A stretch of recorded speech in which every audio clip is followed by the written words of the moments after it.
બોલીએ સદગુરુ મહારાજની જય.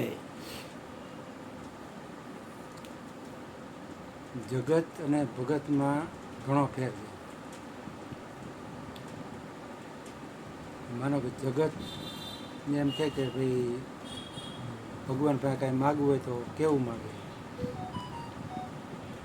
તો કે ઘરનું મકાન થઈ જાય, છોકરાઓ લાઈનસર થઈ જાય, કાંઈ ગાડી બંગલા થઈ જાય, સારો વરસાદ થાય ને વાવણી સારી થઈ જાય. એ જગતની માગણી બધી આવી હોય ને ભગત માગે તો કેવું માગે, એ આ વિશ્વના કલ્યાણ અર્થે જ માગે. એને કાંઈ જોતું ન હોય. એને એક દ્રષ્ટાંત આપવું તો કે એક મહાસાગરમાં નાવમાં બધા જતા હતા. મોટી નાવડી હતી, મતલબ જહાજ કયો તો જહાજ. મહાસાગરમાં લગભગ જહાજ હાલે, નાવડી તો ઓછી હાલે. તો એ જહાજમાં બધા જતા હતા. એટલે મોટું જહાજ હોય તેમાં તો ભાત ભાતના માણસો હોય. બે તુલસી સંસાર મેં ભાત ભાત કે લોક. એ નાવમાં એમ બધા ભર્યા હતા, 18 વરણ કહેવાય. તો એમાં એક સાધુ મહાત્મા હતા ભેગા. એ એની મસ્તીમાં આનંદમાં હોય, જગત હારે કાંઈ લેવા દેવા ન હોય. તો એ જગતને એવું હોય ને કે જે માણસ સીધો હોય ને બેઠો એને હરી કરે, હરી કર્યા વગર ન આવે. એટલે આ લોકો એ સાધુ તો એની રીતે બેઠો હોય, પણ તો એમ આ તો એ કે કેવો હોય કે આવું અથડો અથડો રીએ ને આમ ને તેમ ને એની મજાક ઉડાડે ને એવું બધું કરે. ઓલો કાંઈ બોલે નહીં. તો એકવાર સાધુ મહાત્મા પ્રાર્થના કરતા, તો આ લોકોને જગતને તો એમ કે ગમે એમ કરીને એને પાડી દેવું હોય. તો બધા ભેગા થઈને કે આ હારો મૂકો હોય કે એને કે આપણે જોડા બોડા ચડાવવાનું એવું કરો હોય કે. ઓલો તો એની ભગવાન હારે એની પ્રાર્થના કરતો હતો. આ લોકો આવીને કટુ વચન બોલ્યા, આ ને તેને અસભ્ય વાણી, જોડા માર્યા. જોડા માર્યા એટલે લાગે તો ખરું જ ભાઈ, સંતોને શરીર તો હોય. કબીર બાપુ કહે કે ભાઈ કે ખોટી મારું તો ક્યાં લાગે, તો કે તું મારી ત્યાં લાગે. એને શરીર હોય તો લાગે એમ. એટલે એને એમ આહુડા પડી ગયા બે. તો એ ભગવાનની પ્રાર્થના કરતો હતો ને, તો આ બધા એને ભગવાનથી ન જોવાનું.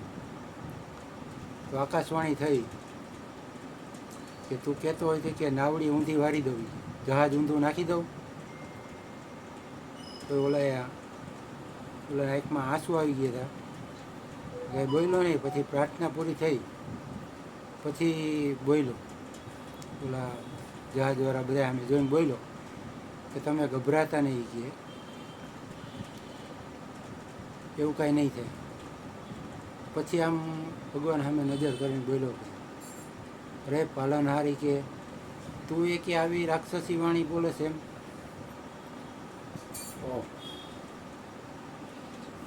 કે તું આવું કરે છે એમ.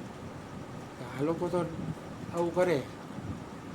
ઈસુ ક્રિશ્ચને કીધું હતું કે પ્રભુ એને માફ કરજે, એ લોકોને ખબર નથી કે એ લોકો શું કરે છે. કે તું તારે એ કે ઊંધું જ વાળવું હોય તો કે એ લોકોની બુદ્ધિ ઊંધી વાળી દે, કે કબૂતિ છે એને સદબુદ્ધિ કરી દે. તો આપણે વાત કરીએ કે ભાઈ ભગત માગે તો કેવું માગે, અને જગત માગે તો કેવું માગે. બોલે તો એને હેરાન પરેશાન કર્યા હતા. તોય એને એમ કીધું કે ભાઈ તું એની તારે ઊંધું જ વાળવું હોય ને એની બુદ્ધિ ઊંધી વાળે, એને સદબુદ્ધિ દે. ઈશ્વરે પછી કૃપા કરી, બધાને કહ્યું કે ના આપણે કંઈક ખોટું કર્યું. રીતના બુદ્ધને એક જણાએ એના મોઢા ઉપર થૂક્યો, તો એણે એને માફી આપી. એને ખબર નથી કે એને ખબર થોડી છે કે શું કરે છે. બીજેથી પાછો માફી મગાવા આવ્યો તો બુદ્ધ ભગવાન કીધું કે એ તો બની ગઈ હોય તો ગઈકાલેથી એ બુધે જુદો હતો ને આજે છે એ બુધે જુદો છે. ગઈકાલે તું થૂક્યો તો તું એ તું નહોતો ને આજે તું જે માફી મગજ એ બીજો છે. એટલે ક્ષણે ક્ષણ આપણું પલટાય છે. જે ગઈકાલે થઈ ગયું આજ થવાનું નથી. એકને એક નદીમાં એ કે તમે 2 વાર ન નાહી શકો એવું કહે છે. એનો પ્રવાહ વહી જ જાય છે. એ પાણી હોતું નથી. નદી ભલે નામ એક કહેવાય પણ પ્રવાહ વયો જાય. બોલીએ સદગુરુ મહારાજની જય. પાણી એમ આવ્યું કે હાથ માણની હવેલી